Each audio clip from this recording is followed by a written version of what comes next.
Recentemente, um cara chamado Roberto Baiano ficou famoso por fazer um vídeo de Guy vs Vegeta. E sinceramente que vídeo horroroso. E mais recentemente ainda fez um vídeo tentando, entre muitas aspas, refutar os tais fanboys e seus argumentos. Já que mesmo diz que Dragon Ball não possui velocidade da luz por certas incoerências que na verdade é um malabarismo patético criado no mundinho dele. E cá estou eu para desmascará-lo. Vamos lá. Mas antes, preciso falar sobre as argumentações do Roberto. Elas são baseadas em plotting do Said Stupidity, que abreviando PIS. PIS é um termo usado para eventos que contradizem as capacidades de um personagem na ficção, e é usado para dar continuidade ao enredo. Em Dragon Ball temos muitos exemplos disso, como Goku não conseguindo levantar 40 toneladas na forma base tendo que apelar para o Super Saiyajin, Goku só atravessando o caminho da serpente depois de vários capítulos, e até mesmo Kuririn perder para uma abelha no Super. Porém, o Roberto usa esses exemplos para diminuir Dragon Ball, dizendo que são incoerências, sendo que esses eventos têm propriamente nome e não contradiz nada dos personagens. Apenas é um nerf momentâneo para a continuidade da obra. Como eu falei no vídeo, os personagens de Dragon Ball pelo menos durante o Z não tinham capacidade para destruir um planeta no soco por 3 motivos. Primeiro motivo, ninguém destruiu um planeta no soco para comprovar. Aqui já vemos falácia de apelo à ignorância. Falácia de apelo à ignorância é uma falácia lógica que consiste em justificar aquilo que é verdadeiro ou falso com base na falta de evidências comprovadas. Neste caso ele assume a própria premissa dos personagens não destruírem planetas com base naquilo que não foi comprovado, sendo que há cálculos feitos pelos fãs e citações que contradizem o mesmo, como no capítulo 150 Piccolo Daimao afirmando que poderia destruir o mundo com o kanji Shikai, que significa mundo físico. Vegeta no capítulo 231 afirmando que destruiria o planeta e na saga Freeza as citações de destruição de Namekusei. Segundo motivo, personagens com falta de controle de que não destruíram o planeta, e falho do Gohan e do Broly. Gohan só foi saber seguir os movimentos usando que no meio da luta, seu poder aumentava muito e diminuía sem nenhum controle.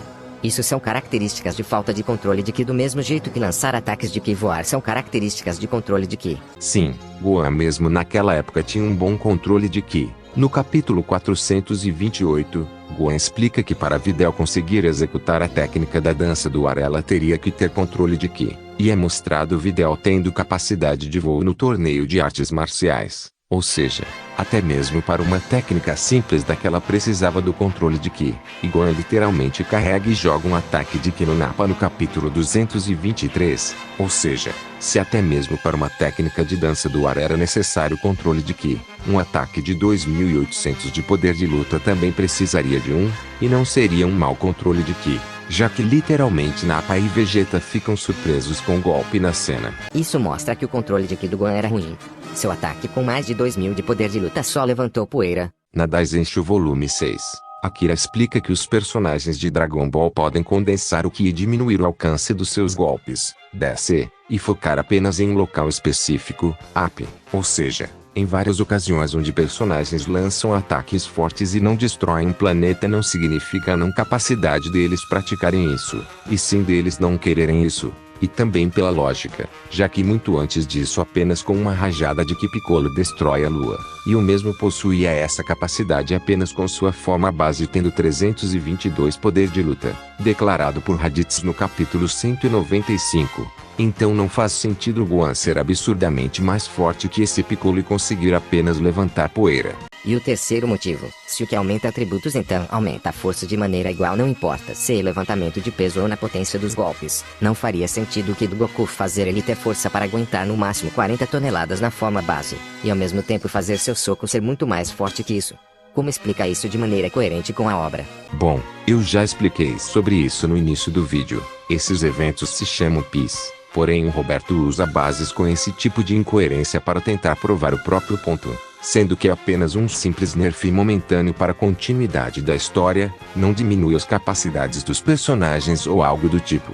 Como no vídeo do Roberto há muitas argumentações de PIS, eu não vou refutar mais a respeito disso nesse vídeo, pois o vídeo ficará cansativo e desgastante de se refutar as mesmíssimas coisas, o que acaba numa falácia de ad nauseam por parte dele.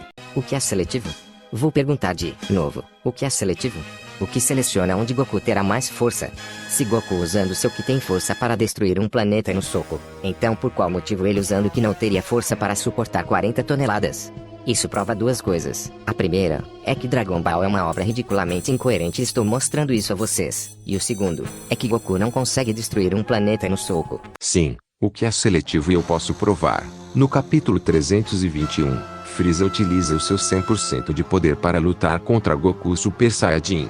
E Goku ressalta que o Ki dele estava aumentando e se acumulando nos braços. Ou seja, propriamente o Ki de Freeza estava se selecionando nos braços para obtenção de mais potência, e um detalhe a se perceber é que a cada vez que uma pessoa mais forte selecione o Ki nos braços, mais potência ela recebe do que uma pessoa mais fraca. Um exemplo disso é Vegeta selecionando o Ki nos braços e sendo absurdamente mais forte que o Cell Semi Perfeito, que já era mais forte que o Freeza de Namekusei, e até mesmo o Trunks sendo mais forte que o seu Perfeito, declarado por Piccolo. E sim, os personagens de Dragon Ball podem sim destruir um planeta apenas na base de socos, ou seja com força física. No capítulo 306, Vegeta lança um ataque de potência máxima que destruiria toda Namekusei, e Freeza com a maior facilidade do mundo rebate o ataque de Vegeta. E Piccolo ainda ressalta que foi um simples chute. Apenas com uma força física simples Freeza tinha um AP capaz de rebater um ataque que destruiria um planeta. Ou seja, o AP do chute do Freeza se escalava acima de planetário e com socos não seria nada diferente, já que a força de um soco é relativo à força de um chute e possuem AP semelhantes, já que vários personagens fortes de Dragon Ball se escalam acima de Freeza. Então sim, seus socos destroem sim um planeta. Alguns indivíduos disseram que a velocidade da luz do Taiyoken aumenta de velocidade dependendo do Ki do usuário, e usaram essa fala do Vegeta para tentar provar isso. Mas a fala do Vegeta não traz evidências claras que prove que a luz do Taiyoken aumenta de velocidade conforme o Ki do usuário. É uma fala muito vaga. Não é uma fala nada vaga. Vegeta explica casualmente que com o seu nível de poder aumentado, ou seja, que aumentado, sua velocidade também aumentou, e é uma explicação que pode ser usada como exemplo no Taiyoken, já que isso só prova que quanto maior um Ki, mais o aprimoramento de atributos como força, velocidade, durabilidade entre outros. E não é algo especificamente a personagens, também se determina a técnicas. Um exemplo disso é Goku usando pela primeira vez o Kamehameha num carro,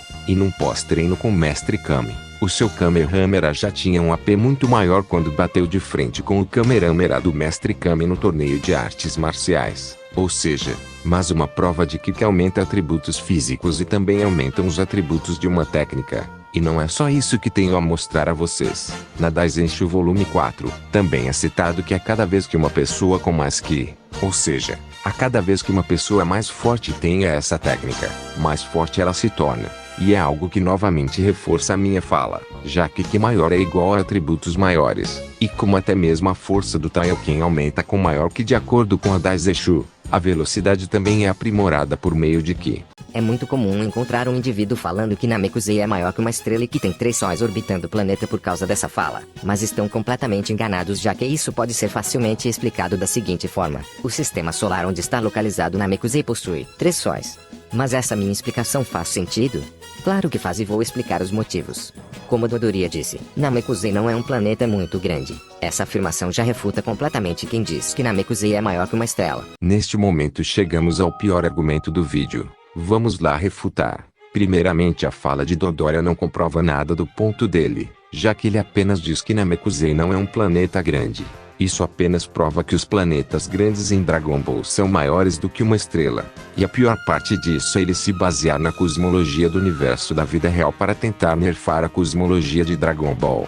Sendo que na vida real os planetas grandes são normalmente na maior parte dos casos menores do que uma estrela, e os planetas grandes em Dragon Ball são maiores do que isso, com base no cálculo de pixel dos 3 sóis de Namekusei.